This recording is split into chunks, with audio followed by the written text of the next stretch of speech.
Rebellion in a perfect universe. Osi atwiatie wo wiase a ewie peye emo. Abusia for quarter for akọ ama for so abeto ye bio ye de aseda soronko ene de ma twediampon yankopon. Enche bia ene de quarter toso mensa wo afi mu ye de ba na wie ye esua crucible chemfre ho adisua no. Ya wura quarter for mu adisua for ena afi nim de for kra na sese ye de ba. So wo hwe the whole of sa quarter ya ye be wura mu adisua na wo se daachi ani daso efa owu ne yen yare wu ye be hwe sa adisua wo the whole of this quarter na enne de ye di na otwena ni mo ye de hyase no ena na ntifi asem no wo se atwiate e wo wiase bia ewie peye mu broni be kasa rebellion in a perfect universe ye twa ho aba na afie de adisua mu mpensempense mu e de abramo.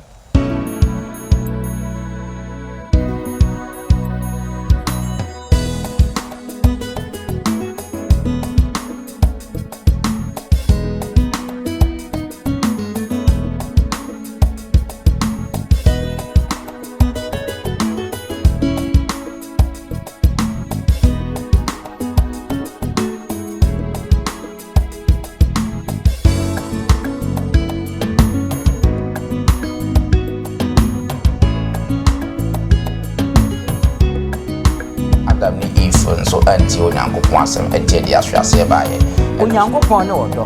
de oti odo mu no eti onyankopon no onyankopon so ti no hallelujah ono ane bo ade ono ane bo nipa yemum ye free ni nchen kra still woda so edo ye se onyame be kire se wodo a age se o ma wiase nyina hu enti ode ne do bakro no maaye.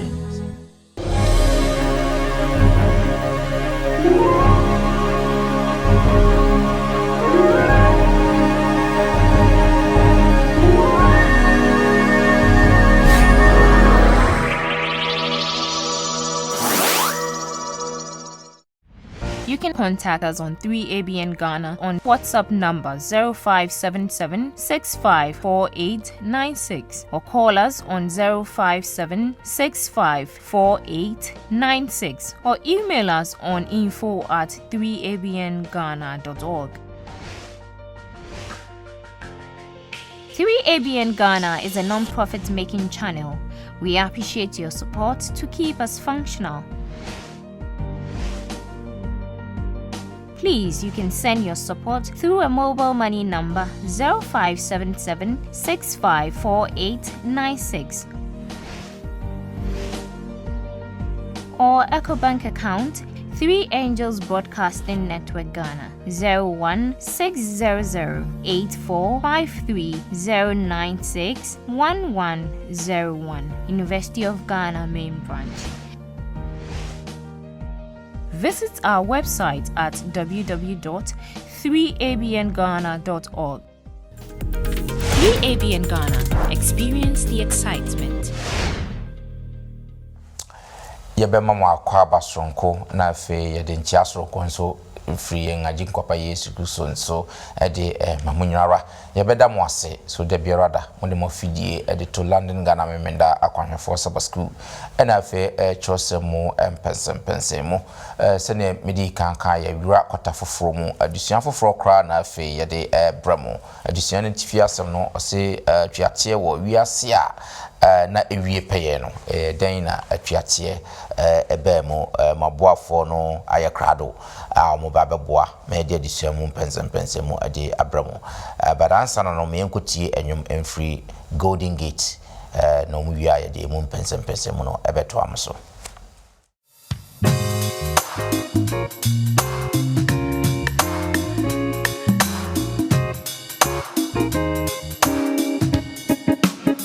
Semi wo how ni abuchiremu na meto menya ito bieni se eso riga to me na maneri ya me sa seni dani butu mi botutu edi group na mini se beji me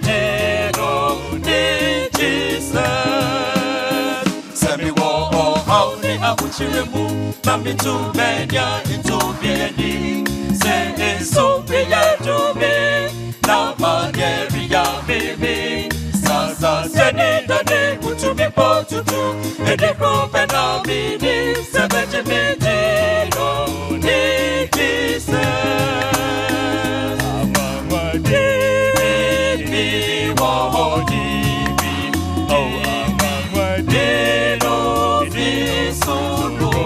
Ampa, Amama Devi, no Reja, Amama Juma.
Yebeda Union Golden Gate for ase wo enwuma omode adi yen adisua no mu amai ma memfa sa kwanya yi na memfa na yen wo ma omo ba beboa me adisua mu enyi omo nkyere na fe yemfa yeti enu adisua mu ende ye wo adom me wo elder Digraft ye boa eka me ho wa ase eda Mwakaba. Yeah. Great. That's to say, and then so waba. Me come any more Elder Hansen as someone so and eti and you know Elder Mwakaba. Yeah. Wait. Now me call your tea at one while opening Samuel Abebion so and eti at one opening Mwakaba. Yeah. Great. Media Muson for Bismarck. Mensa. Ma yen kata yenye na fe mema opening Abebio and Mompaye MIA. Pamchom me Mompaye. Any adjadofo na ne nyame umayada wasi bio shespane bamba aboye yade wasi se amakota yade eba wiye na otwe itwa mu yi na yesa ahye kota foforo ase yesro se nimdie eni nyansa nyina eye wodia se de odudum ye no nya mira etwa mu no yesro se fa bidum ye na nkyerɛkyerɛ bia yade bema adofo ne enu mu nyina ache no amfiri ye ne ayepem na emu afiri Nyankopɔn ho ahoɔden nyansa ne tumi nyina yɛ ɔde antidum yɛ bi wadom ti amen. Great. Abusiafo sakota yi mu nyina ra no so wohwɛ yɛ adusua na yɛ ba besua ne nyina na daache yɛn anidasoɔ owuo na afei uwuo no na afei nso odaache anidasoɔ na kota yi mu nyina yɛ ba bɛhwɛ wohwɛ a osi Nyankopɔn ɛbɔ onipa sɛ nka yɛn tena se afebɔ nanso yɛn hu deɛ yɛyɛ ɛna bɔne firi baabi ene bese bibia ni sunsanso ne sɛn Adam ne Eve nso anti Onyankopɔn asɛm enti de ahwase baaye ɛno nso ne sunsanso ne sɛn edi owuo baaye saa owuo yi ahafeti eniema nyina anye nipa nko a enti eduamono obunso na ate na to na ewu aduaba na ewu aboa bi a ogigi wani ewo fie o pet obonwa ati na ewu ode ayroho na ewu flower bi a ode ababesi uvas mu na ewu nipa odofo meka se wahwe odofo bi a wudi ayroho di mpintenkwa ne akofa edebaaye no na boni no kura mpo efiri hefa ene baaye ehyase wo hefa so we nyina chi no ye wadida so bi ana eno na sa akota yi mu nyinara ye ba besua eho adisua na enne de no ye hyase broni bekasa origin anase abase ye behwe ewiase Nyankopɔn born perfect anase na ye pepepe boni ye de no sneaky no ho ewura mu ehyase wo hefa na de ne betumi asua firi mu eno na maboafo yi ebe aboboa na otwe mu nyina no yahwe mu enti bibedi kai ahwe ye nkai bosam no ewo Isaiah chapter 14 verse 12 alfne say na den na wofiri osoro ahwe ase aw nsroma hyeremfo adekye ba watwa wahwe fom wo a obre amanama ase no amen. Great. Yeah, first of all, sa enka bosem we firi himfa na baaye adie ben na mayen mfoni ben na enka bosem we etwakere yen ansa na ya hwe yen addition no sa wo de hwe ya tifi asem no se atwiate wo wiase a bia na ayiwie mu peye da enka bosem we wo hwe firi hin wo hwe akenka asem no a eno a kyerɛ ne asem opeso woka if say wo hwe a wo se eye den wo se bra kasa bi ba se eye den no na je se bibibi ena esie enti ama saa kasa no aba ena wo sa to aso bi se wo frɛ soro ahwe ase enti no nyasa asi so asem na mu hwe a eye osoro asem ednecha sa ahwe ase no esi wo osoro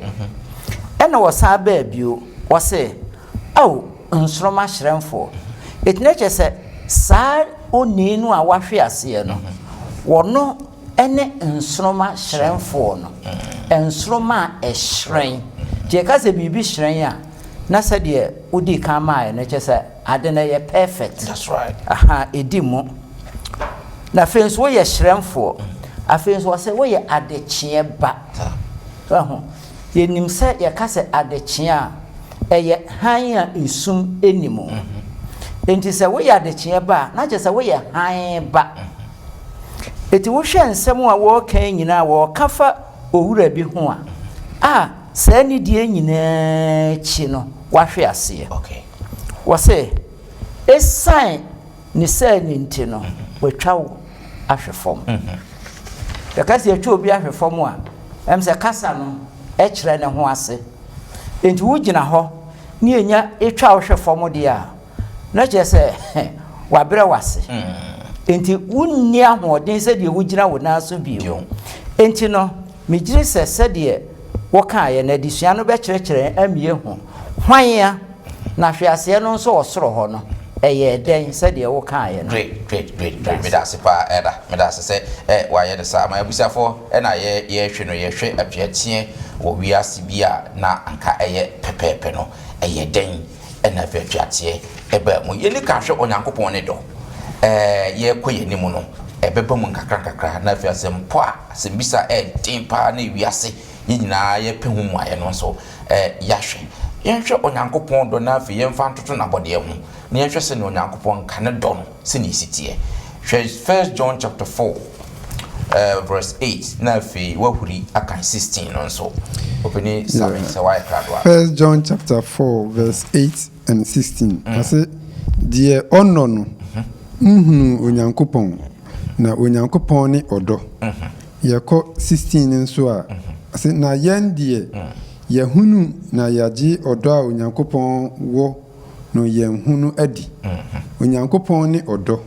na die oti odo mu no ti nyankopɔn mu na onyankopɔn ti no mu amen so ye nyankopɔn ne do so wo de hwe na bode ene ne do no ene se na kenkan se mi esi ekwa ye be kyerɛ onyankopɔn ne do emusen me da se se ye hwe normal ekwa ye ho ahia se wotu wani ehwe abode a onyame eboye ene kwan a efa so eyi bibi adi kyerɛ yen a nia eka ne se oni ku a obo saa de we no oye odopa na unfortunately no even bone asɛ abode kura ma na duru sei mpo no duru ba bi a ma ye nhu se ne yetie papa na so still ukogina epo ho ugina mepo so ohwe wiem na ohwe mframa ohwe nnua noma emmoa na ohwe noma onyame boye na wode behwe yen nipa a onyame boye ya na hu se ade ya ewo ho yi it came out of love. That's right. And bone ma ye no Bible inspiration ama ye ehun se o si bibia ekanyame do every grass was talking about the love of God ekanyame do bibia bone eba ye enipa onyame de odokora aboyen no a obi timi twese kan kora de woni nua obi etimi eye normal hudo bebre no kora no still yetimi hu odo ewo mu na se normal eye abode no yehunu odo wo mu a na kire se obo ade no ode odo ene boye enu nti eba creation a ye ka se love ye ka se odo a kenkan se mu a enu asame kenkan ma yen no kire yen se onyankopon eye wodo okay na se ye ka se obi ye wodo a kire sen love is given. Okay. Love is always expressed in something. There is a kan hu di ewo bibi mu. Say wo ma. Enti onyame te soro no se yebehu se oye wodo a age se bibia daadi. Enu mu na ode bro ade. Enu nti na nka wonhia so obebo ade. Na nso isan se bo ade abo nnua nnoma mframa ene enipa ede ahye yensa. Ama ye hunu se me do no sei na tie no. Enu nti no bo yen. For instance, metio se sie onkosi se meye bibia ma na daadi se me do no odo bi amewo bi ahye me mu na obi enhu. Enti God's love is always shown in giving. And no be na osan eye ewo John 3:16 se onyame be kire se wodo a age se o ma wiase nyina ehu. Enti ode ne do bakro no ma yen. Enti oko Romans chapter 5 no nso a o se na ye daso ye ne bonyefo no Kristo ebewu ma yen e na kire onyankopon ne do. So God always expresses his love in something, and creation is a perfect example. Ewo ni dom. Okay. It is ye hwe normal ye ka ho asem wo ha nyina ne tofa bo no ne se bibiara ye hunu ewo onyame ensa no adwuma mu no e kire ne do. Nti ode odo ne bo yen. Na unfortunately no BBC yɛbɛkɔ so na mbom empo bɔne ne nyina akyi no yehunu ne dɔ no ɛwɔ yɛmu ɛne nɔɔma atwa yɛn ho ahyia mu yo meda ase pa yɛnto aso ɔse ɔdɔ a nhyɛso nim no ɔdɔ nyina so yɛnhwɛ bibi ɛwɔ Yohane nwoma na edi kan no etiri nan yi mu enson no ekopem du ensia no wɔka asɛm bi wɔ hɔ no yɛnhwɛ nsɛm a ɔka no hɔ na yɛnhwɛ ɔdɔ a so 16 no ɔse adɔfo moma yɛ no dɔ yɛn ho na ɔdɔ firi Onyankopɔn that's right obiara a ɔdɔ no Onyankopɔn no wawo no na onim Onyankopɔn deɛ ɔnɔ no nhunu Onyankopɔn ɛfiri sɛ Onyankopɔn ne dɔ yɛmu na Onyankopɔn dɔ no yi ne ho adie wɔ yɛn ho sɛ Onyankopɔn soma ne ba a wɔwɔ no koro no ɛbaa wiase sɛ yɛmfa ne so nya nkwa yɛmu na ɔdɔ no wɔ ɛnyɛ sɛ yɛn na yɛdɔ Onyankopɔn na mmom ɔno na ɔdɔ yɛn na ɔmaa ne ba ɔsoma ne ba sɛ ɔmɛyɛ yɛn bɔne ho mpata adɔfo so Onyankopɔn dɔ yɛn saa ɛnsɛ sɛ yɛn so yɛdodɔ yɛn ho obi hu Onyankopɔn pɛn sɛ yɛdodɔ yɛn ho a na Onyankopɔn te yɛn mu na ne dɔ no ewie pɛyɛ ɛwɔ yɛn mu yɛn mu na yɛhunu sɛ yɛte ne mu na ɔno nso te yɛn mu na wama yɛn ne honhom na yɛhunu na yɛdi adanseɛ sɛ Agya no soma a ɔba no sɛ wiase agye nkwa obiara a ɔpae mu ka sɛ Yesu ne Onyankopɔn ba no Onyankopɔn te ne mu na ɔno nso te Onyankopɔn mu na yɛn deɛ yɛhunu na yɛagye ɔdɔ a Onyankopɔn wɔ yɛn mu no adi Onyankopɔn ne ɔdɔ deɛ ɔte ɔdɔ mu no ɛte Onyankopɔn mu na Onyankopɔn nso te ne mu hallelujah amen this is a very powerful passage ɛka Onyankopɔn dɔ na ɛkyɛkyɛ ɔdɔ na nkasa mu but yɛnhwɛ minim ɔdɔ a nhyɛso ennimu this how ɔdɔ we no how do we yɛkyerɛkyerɛ mu sɛn na sɛ ɛka sɛ ɔdɔ a nhyɛso ennimu na yɛka ne sɛn kakra metimi aka afa ho si yɛhwɛ before no da Hansen yɛkyerɛkyerɛ mu ɛkwaya Nyankopɔn ɛfa so da ne dɔ no adi ɛwɔ by creation ɔyɛ nti ne yɛmu sɛ ho sɛ Nyankopɔn de nano ne ka ne kɛkɛ ɛsɛ medɔ wiase medɔ obiara nanso on demonstrate ya on da na di a enka yɛnte ne dɔ no a wɔka no nase nanso atkinka asɛm no ɛma yɛte ase pefe kwaya Nyankopɔn ɛfa so ɛhwɛ ni dɔ no adi nti no ɔsɛ yɛne a yɛwɔ asase so no titiri verse 12 no ɔsɛ sɛ obi ehu Onyankopɔn pɛn sɛ yɛdodɔ yɛn ho a Onyankopɔn te yɛn mu na ne dɔ no awie pɛyɛ wɔ yɛn mu sɛdeɛ Yesu anase Nyankopɔn ɛfa so demonstrate di ne ba no ɛma yɛhu sɛ ɔyɛ ampa sɛ bɔne nyinaa akyi no wanya yɛ saa kwa ɔno ane bɔ adeɛ ɔno ane bɔ nipa na mmom yɛfiri ne nkyɛn koraa sɛ wɔda so ɛdɔ yɛn nti wasa atwe abɛn yɛn na menu mienu ɛkwae bɛyɛ na yɛbɛfa so ahyɛ ne Nyankopɔn yɛ wɔde nneɛma bebree yɛ mfato ho sɛ yɛka artificial flowers a obi betimi dia babesi ase de bisisi e puppet ye fe ebesi ya 20 years kra na ase de sitie na sa anetie efise artificial the same thing na robot so program robot say ye bibia ni apese ye no ebe ama mbeti ye compare sa ne ma ni nyina wose eni enkwa na eni atinka yes na emom nam se Onyankopɔn wo nkwa no wo atinka nti wo da na di ekyere menu mienu na wo hwehwe se menu mienu so ye beda saa odo no ebi adi akyere afoforo no bi anu a ohu Nyankopɔn ye dodo ye hu no na ekyere se ye ti Nyankopɔn yo opening hands me da se enti se wo hwɛ asɛm no a ɛwɔ hɔ no a sɛ nea opening kan no odo a ye ka ho asɛm no a the brofo no say free will the basis for love When we say, you can say, Onyankopɔn de ɔdɔ na bu wiase. Na nanka sɛ wohwɛ ne sovereignty a onhia sɛ ɔbɛbɔ hwee. Ba wohwɛ ne dɔ nso a ɛsɛ sɛ expression of his love. But it's an artist bi a ɔdraw sɛ ɔwɔ hɔ anka yehia se wo beye but se obetimi a kire na ewo ni mu se o artist this wo draw to ho ansa wahu se inipa no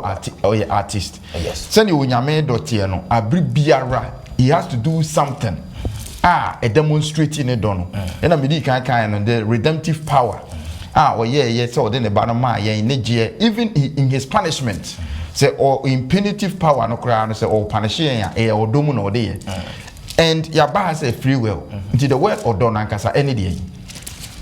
love is an expression or a condition from somebody which comes out of free will without any repulsion to show goodness or some kind of emotions to another. Or no. And they say, obi free or no ara ni pemu. E pa say,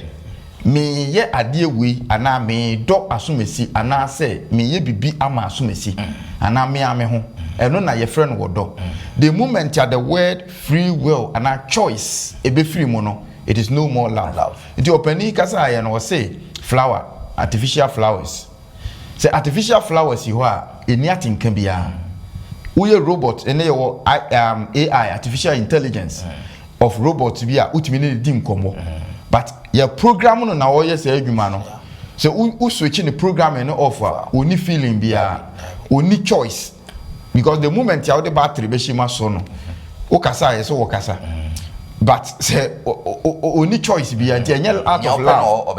you open or say me TV me for remote control na say me the so TV no only choice you say be say your mind no program we do we no baby say o pese wo hwe biem o pese wo be hwe me dum only choice but love comes from free will and choice enunti and I can say the origin of love and the origin of sin no ni nyina no ba bia efire no ewo nyankopon enim hu kwan a onim se ewo ho but onyame nyame na de bone e baaye in fact ye beko ho but the question here is so onyame betimi ama odo adaadi a I guess o my choice now in every choice so you can say be a choice here it means there are two options two or more the choice be anywhere you want so only one option in your choice but you say you can choose to the moment that there is a free will nature say either say you choose left or you choose right either say you choose good or you choose evil that's right either say you choose love or you choose hate okay it is say and also ambemua definitely there is no love okay anything we twa to no onyankopon bo ade nyina no o pese o expressing a love nti wa mo bibia se nnua na obo abofo a omo atenka ene opaw adwen na obo onipa a ye wo atenka ene opaw adwen eti ni yemi enu nyina ye ne abofo no nyina no we have the power to choose choice wo also there it can be evil or it can be good ho na asem no nyina ewo okay all right yeah me pese be dwell on this one bebre ya ti ase pass ne mwacheche mu ba bia opaw ni no odoni ho sana ewo se ye fa no ba bia opaw ni no odoni ho sanse woni choice a ode be pa nti ewo se wo ya na wo ye nti se onyankopon bo ye no na wa ma ye choice a enye odo because you choice but o my choice there na che say eyodom no de yes ade no great ye to aso onyankopon so amade anke be de hunu ne do so onyame wa express said de o bo ade a ke kwa be na ye betimi afaso hu se nyame zenka okura wuni ho nka okura ni ho na wo be hu se nyame na bo ade great eno na mesremo eno na me de ye artist no se wo impression bi wo wadwenim Mona Lisa abegi din age din nipa no oyeye no DiCaprio omo draw ye abegi din etimi ton bi kura 100 million painting no etimi ton bi $100 million ne pounds no se odwen ho woni tirimu no na nka one draw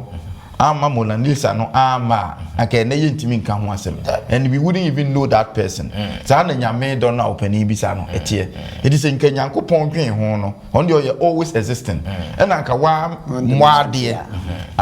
anka ne don no who is going to know nobody will know wa mo abofo wa mo nipa wa mo ewiase wa mo university ya yehuni He's still there. Yes. Can find the behuno. Although without expression is nothing. It's a stagnant water be a tomb. Yo, yeah, trust enough. Yenhwe boniaye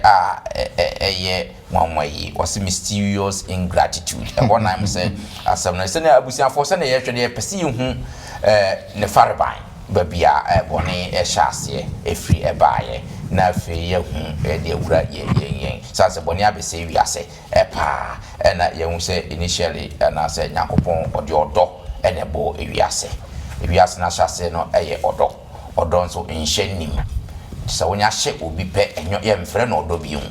enti se nhyenim dia na chese wo paw so wo paw nso dia na chese obetumi apaw papa ana so obetumi apaw bibi foforo eno ne yekoyenim no enti yenkoyenim yenhwe Ezekiel chapter 28 12 to 19 no asem bi wo hodom 12 to 19 no say oni paba twetiro hene ho kwadwom sa na ka kire no say Sewrade Nyankopon sieni wo de wone abode afefe mu nia eye nyansa ahye wo ma wa ho ofedi mu Onyankopon tru edin mu na wote ahoden aboden abo nyina eye won kata ho bojanambo akratebo ene bowerebo sikaberebo apopobibirebo ene ahwehwebo hoabo nsramabo ene hahamomrobo ni sika wumpintin ene boma esom wanim eda wo bo no ena wosiesie wo wone kerub wasra no okata so na medumi si ho Onyankopon bepo kronkron no so na wo oja abo ntem na wone nam na mfumso biara eni wo ho Frida wo bo wo no ara dikosi da ohun mu abusode no 16 wadwade dudu nti ena wode amimdie ehye wo mu ma na wo ye bone na meto wo firi Onyankopon bepo no so se afidie ne karob abo wo ho ban no pam wo efiri oja abo no ntem wa ho ofenti wakoma huhuru wase wunyansa ne wo hyiren mato atwene fom mede wato ahemfo anim se wonhwe wo wamumu yododo so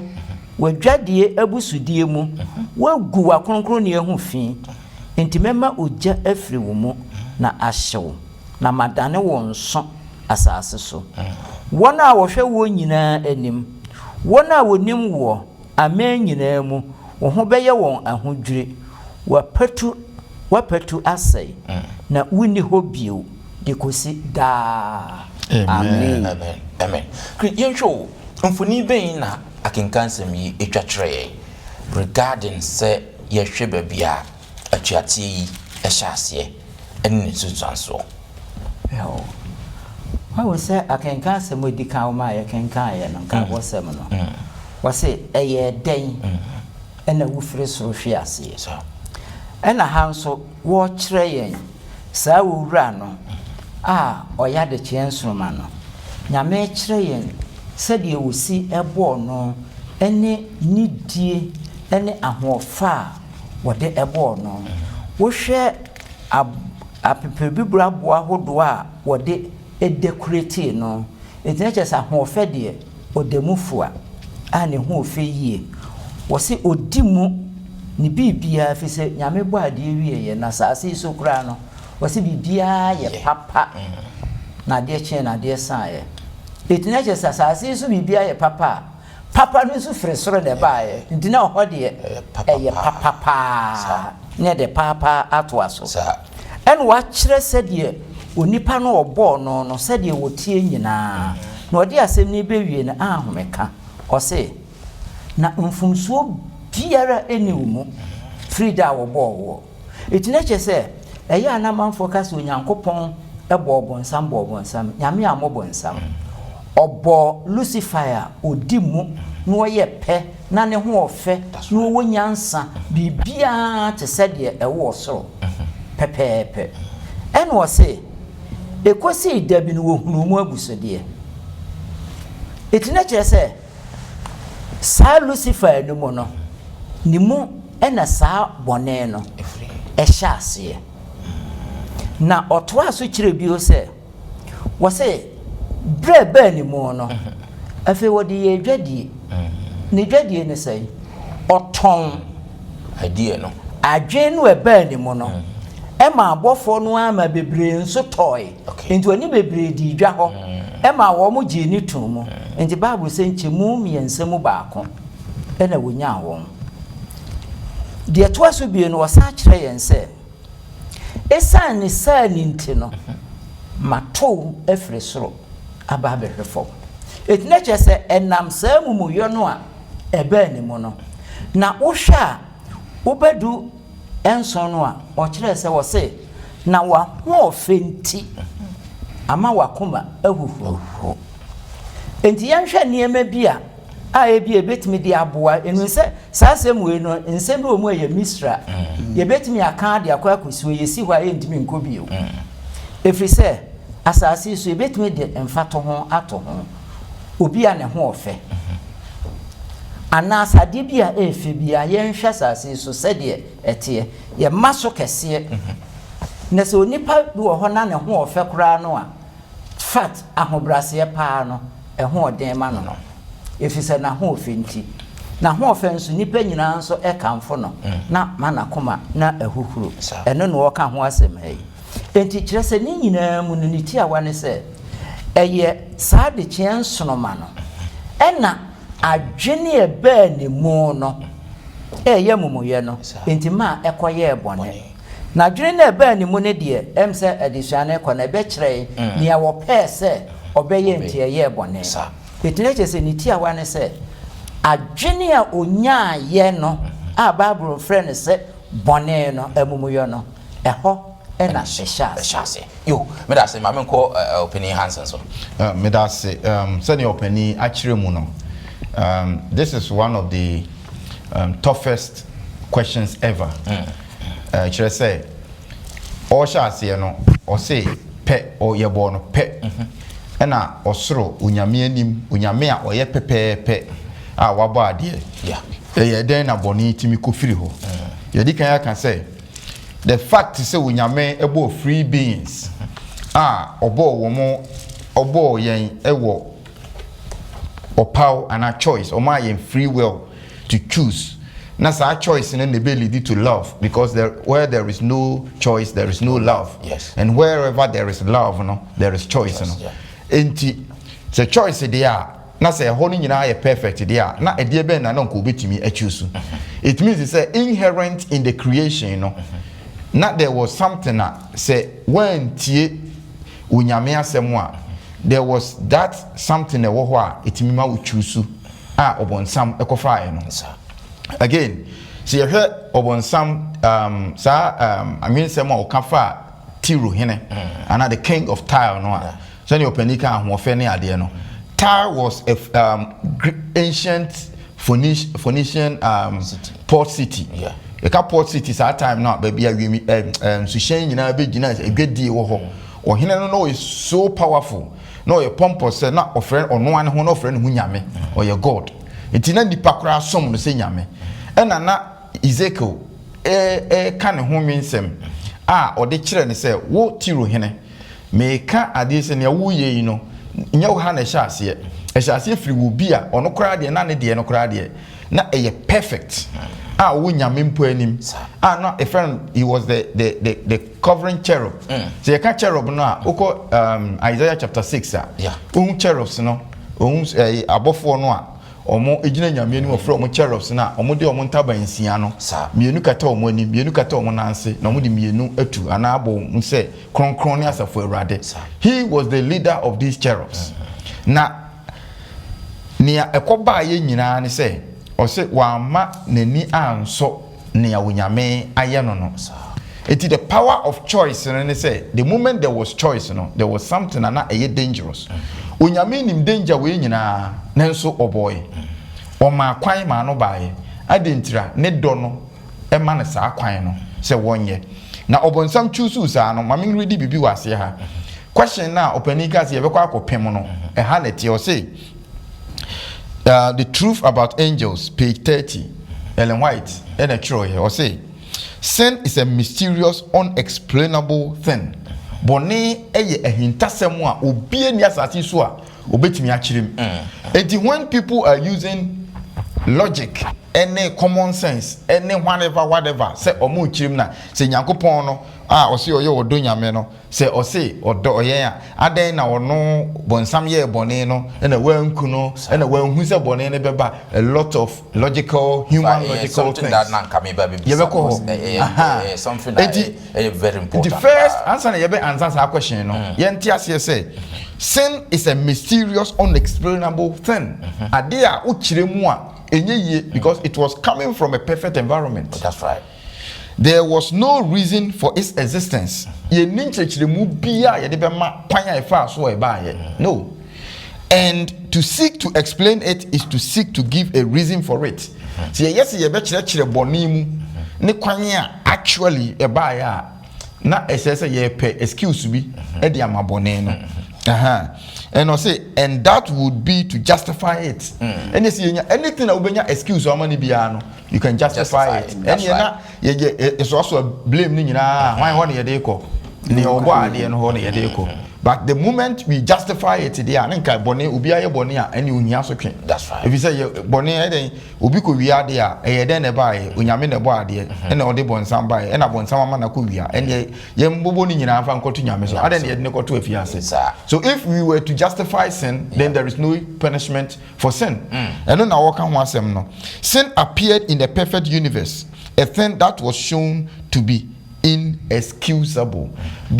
Pie baby na boni bibia ni ehoye pe enu nti na kire se yentimi enye ho ade. Then the question comes, enya na ade ben na yenka ne yebetimi aka ne se ne oka ye baby Ezekiel kan kosi ya ne se ekosi da you were perfect until the day iniquity was found in you. But what is the definition of iniquity? Nobody knows. Abesi ne obi ani ho a obetimi akire exactly kwanya e fa so ade ne pie wo bonsam mu e be ye bone no obi anim but ne yenim ne say na oye pekusi bras ade no mystery no eba animu great but e bia the next step no e bia yenhwe kwanya okay great menim so peni ababio wo bibio be ka say yes so am moving on now I think say the elder kai no I can say bi wo Isaiah 15 no ma memfa enka do kai no 14-15 no or say wo de wo kan wo akoma mu say osoro na mefro makro onyankopon nsroma no atifi na mema mahenwa so asie na matena ahia bepo no so atifi fem asase atifi ano no wa ton mefro akomurunkum sronsro mia meye me ho se osoro ne no so ho enti kire se ade a enam so ma sa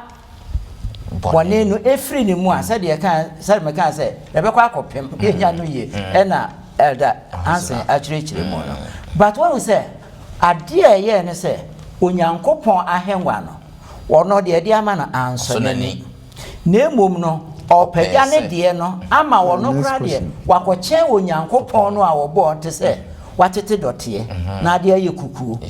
na wokọ abonten ba ya kukuo ne ka kire nse nyo na abo me na me kra no wo na sese wutie me masem se we ya ka be ka kire se enye adwuma sa e na de ne ko ye enti ni nyine kokko wie se eye den ene sa adwen no onya ye se wo do ahenwa no enti no na me ka de sese nuanom ade ye ahomaso bia no so anhwe ya wu nhuru ba bi ebefiri de obehu asade a wo ye no na ko wie wo bone wo be komu no na ya ahomaso ahantan enti ya de sese ye hwe yie pa na yetime be fom se Yesu se yensua no obre ne ho ase odwo wakomam se su no ene wo nyame mu a nyame pese yenya na watime ne yakwa akotena. Great. Yenhwe ade very important what I say as the mo kan nyina akosi ni say bone hyase wo soro ena ne sunsu aso no ebi pia asase so enti wo hwe pattern na sa adwen ba obonsam trim se na pchoso mo describe no sa adwen na no de be ya o de be share Adam ni Eve trim mo so omo pe se ombehu nyansa krompo asen Yankopon no mani abi asen Yankopon se na nabonsam so o pe se o de na himu abekwa kosi nti hu se pattern na efri soro na e ba asasi so but the question is ade ni esi soro a very important pa a question na nkofo ebisa pa efa bone ne fareban Onyankopon yo odo Nyankopon ade na ojae bone na ewo wiase na afinsu krampu no Nyankopon krampu no ade na what decide senka ohun say babu nsam na one say no one destroy na free wiase na ojama exist ye bepem summary. In fact questions are do bebre na ekoso efa sa ade hono ye be ya no sen is a bit me ka bibi kakra bi ewa ha ahu say wo hwe ye hyase no elda etwe adwensi so se odo no ese bi ade a wayo no ana ade ye bibi wo keka ho de ye bibi na mi ehunu odo no aha se obronsam bone ni ba ni mo no ena nkonyame eyi ni firi ho a wujiri se kaye ni ayaka no de ne ebadwen wo nyame ho first thing ni pani ye wo ya no yi na firi ho enti cafe odo no ewo ho no ka odo no be yira na fe ehu aba be hye ho okay enti ehu no ba pe na odo ni ho osoro ho no nso no ehu ni ho odo ene wo ho enti kebe yi odo na firi ho ne di hu abehye ho ne di hu abehye ho de etoso bio no nso no he Onyankopon esa ansa wo yi odofo ni nti no ade no wahu ni da chiri se onipa a wo boy akra degraph e bowo a wo du ha be ye boni wo be ye boni we enti nipa dwene mu de be kan se ene ememo no kra se sa na tie ene nyame amokra no a ne ke nyame do no enwie peye nyame do no enwie peye enti no odo ni enti no onim but esasa obade no na de ne happen na emu no o demonstrating the love no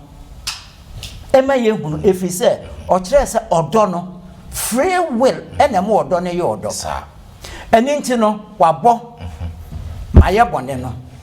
wa ma me kwan na me free will na me de aye bone no na wa demonstrating the love no entry from there no obi ensuro nyame na mo obi be hu se nyame oye odo great great Eda me da se fa de fa tweka ma me ko Hansen so na me tie version being so yeah version no I'm say we a new international version yes ni openia can and kahwa na see but you see the same Satan no of course so rebellion or heaven it is the same Satan who is causing confusion in our minds on say ne wa ye ni nyina chire no still so we hear the origin of sin boni na hyase na yesi yentimi explaining no a home pompon so kakra yeni mu ne say or the blame etu nyame so from the beginning adentina ye perfect beings moral beings na esese yedi mmara so the first accusation of God no eni onyankopon kra ne timu eden adentina yese o maye mmara awabra wabo ye perfect environment echese nyankopon kra no se onwie peye eye trimoden eno ne trade na o kan ye no eno na odidua abofo no etrim now the same question is happening now onu awie no watwa ne ho abewura nipa no nyina enye yetimu san ye bisa se na ene ne nyame wunim se boyi beba de a aden kra na first of all obo me ana obo yen ana obo bonsam to the question that has already been answered from addition he said se onyame be demonstrate ne do no a e ya de bomu e na wo de be demonstrate because baby na wo tear from the beginning from eternity no so wa mwade anka ho a o ye odo de but o expressing wo hen the universe no boy na express and a universe no mu nso sa odo kro no anso has to come through the choice ya di kan ya kanada and a choice no nso no e ye den ya esan say a free will na enye intimidation and force intino obi be exercising the choice no whether good or evil And now your question and say the question of a then nyame boy and is out because a boy out of the love. And now the question of a then about some creative choose you out because love comes with choice. And the next question and say any then or ye bonne no one destroy no. Tell your penny chile and they say me na make a chile will say Bismarck the trim wedding on fabonne nche.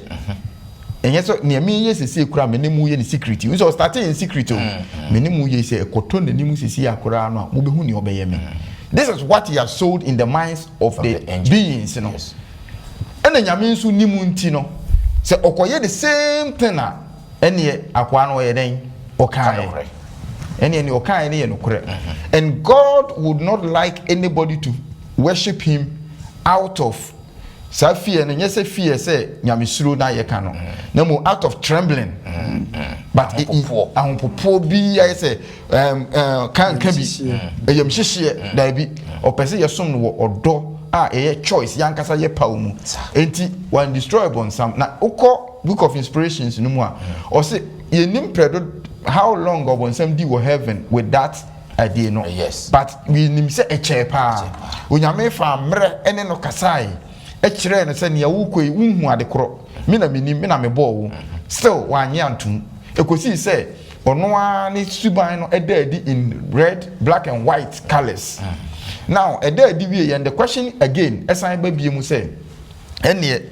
adentikura obi eye analogy bi me money din but o internet no so say o ye analogy bi me kasa do but me fa we nya analogy no say yes Bible mu nyankopon no your Bible no ye fake because why na owo papa ne yire woni dan mu na owo aba ne dan mu na o say owo no one ne struggle ya ontimi ochi owo no na o de ko ne mma dan mu na wakoto owo no agu ne mma no so na wasen aka akire o mu say mu ne no nko na odi musu nkunimu de a mepa na hye mu but woe unto you so all the human logic here it looks as if say in it here but no when ye owo a okike nkwada asem na yeka. We are talking about Satan who comes to you, but only when you give him the chance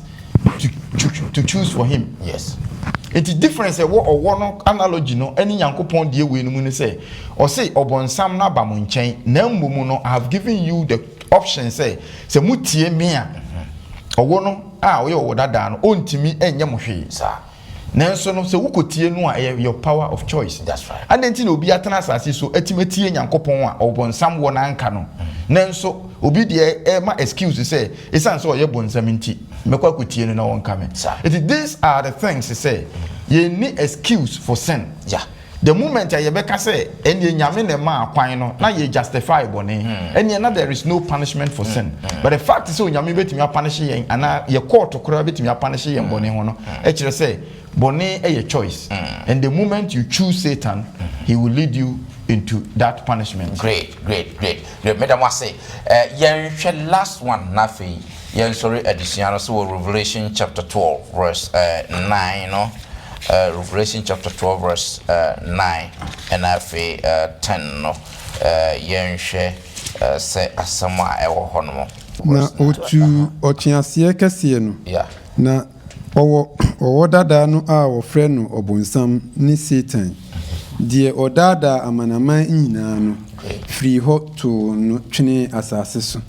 na oto na bofo kan ne ho gui verse 10 na meti ne kase osoro se afi nkwagie ni tumi ne ahenie ayeye nyankopon dia na hoodin aye Kristo no dia efri se wato yen nuano ano totofo no atwene ono na ototo won ano yen nyankopon anim awia ne anajo. Amen. Yes, so we know minim openi same ohwe sa akenkan sem ya wakan yi afu DNA yesua afri de wakan na fe yemfa so ye disha no so sadia yedika ekan ni nyina no entokwa no ene nia esisi ye nyina controversies ni nyina no obonsam ehya ase ewo osoro na mimi de mihuni se enam se onyankopon ye odo nyankopon ntino se Obunsam eman ho kwaya nke Nyankopɔn besa agye no back anu ne bɛkyerɛ Onyankopɔn edo na enso no oto aso a sɛ wapim na koma no obɛtɔkɔ so a apim na koma ayɛ ni ono apɛ agye post kura ense sɛ ono no edi so Nyankopɔn ani hu ye no ohun sɛ no enye aha ne tena bia ebio wawie na adwuma wɔ ha na enie akenka sem Revelation edi ma ya mi ati ase sɛ eba sa no to obunsam a oni Satan no eto asasi eso intinatese ni dwumadie bi a o hyehyɛ ye ni plans bi o hyehyɛ ye se o de be sori ye tie Nyankopɔn osoro no eni abono nti womna emeto aso ewa good okay Mr. Mame enye clarification kakra bi ewo sa statement we oto no twene asase so on say ye ka okun a isi soro na in Revelation chapter 12 no am a picture of the great controversy nti wo hwe Satan yi na e 3 big places and you know Ezekiel 28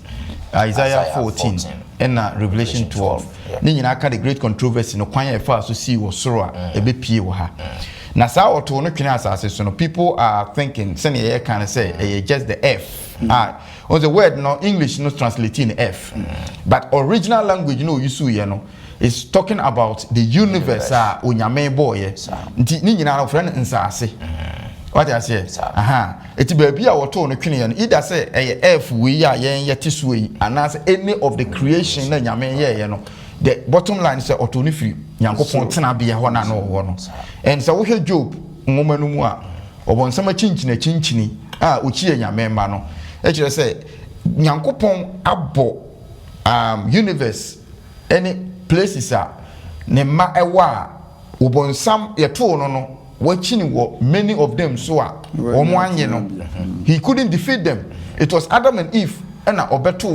omo eje na tum. That's right. And it means to say God's intention was not the F yet tisui as F keke say any me the name bremo F keke but the word no use as so ntina mana koye confusion say F but baby wo ho universe baby wo ho ye nimu say obonsam ekọ ho he couldn't defeat them. Ellen White actually mu say kwandua no ewo hobi se nyame plant ye no se ne obo Adam and Eve for ye the same thing or they test no ma will be but he couldn't defeat them. It yen ye no we defeat ye eno nkire se nyame tan yen yasa aseketwe se eno nko no to bonsam the whole angel no nko aba ba ha na ye je no nti a obeka ha. That is one of the na okun na ekọ osoro ni nyina no eye okun a ewe between bonsam any nyamemba na ebeto aso with us nti say na wote say ebi mu take Bible ebi mu take nyame ebi mu attack Christians any ade ya hunu say great controversy no na hyase no ebabi efi any baby abepie ni yo na akenka asem onu akan nam de bibi kakra to aso say wo hwe say watoto efri say wato ye nua anototofo no atwene ena ebe wiye no nso a watoto Onyankopɔn ma no ano no o se awia ne anadwo enti se wo hwe eye menim se de bi a ada Greek na ye ebe ka no na wo hwe kasa se de twi yi ka na ha dia that means say dwumadie no oye ne bretenten osoro ho no enye dakoro eye bretenten if se wo toto obiano no enye dakoro adwuma ena wo hwe nipa dodo onya awo no nso a enye by miracle abofododo no sorry me da say abofododo no so enye by miracle ena bia 1-2 days na ade nya awo nyina because omu nyina ye perfect beings entity so bet me a convince na mo wate wo de answer no be febre internet is a ha no ye bia ya dwen yes ade ni si ya na nyame pamo won sa de ye keka no ne aka ade nsem na frasa anti na wawunim no adwuma ye okesere ne ente sa na se eyi atram ye hu e bia se mfie dudu edi ya ka wo kra be ka se nyame kra wo do no kra abroso yo madam wase say ye edition no ebetwe ase abusiafo afi ni ahye kwata foforo ase o ye hwe owu na afi nso dachi anida aso owu ya ade a ha adwen pa ye bone ne kofa owu ba ye bone hye ase wo he na abusiafo makyerefo no akyekye mu se hye ase wo so se na twosam ka no na ebepie asasi so nso nsanso na be owu amaye nanso ndaso ewo ho eno na adusian de bekon akowie ya hwe adusian ase in fact ye didi so no de papa we de abo ase no na de didi so next week twen ye de death in a sinful world onse owu wo boni wiase mu eno so ye adusian na kwasem se menyu hu from that sunday e de no so ebe eto am so onyankopon enhira mo babia mo biara no yebekati ene na masan ama opini sami ashraso amaye nyemompai admura yeda wasio se wa ma yedi adusia edi kai wa kota etoso enan aba awieye wasem no de yagu na sun inshira na sun sunsanso nyina efiri nyankopon ho yesro se maninya insunsanso papa wo yeso no sefo ni mpeni se wasem eba ye nchen nka no kun ba nan ko yi efiri ho yenso wadomara kwanti yesro se ma honkonkron be kan ye ho na ne yetie bia ne yentimi fa mo bra ese ne fata wadom ti amen amen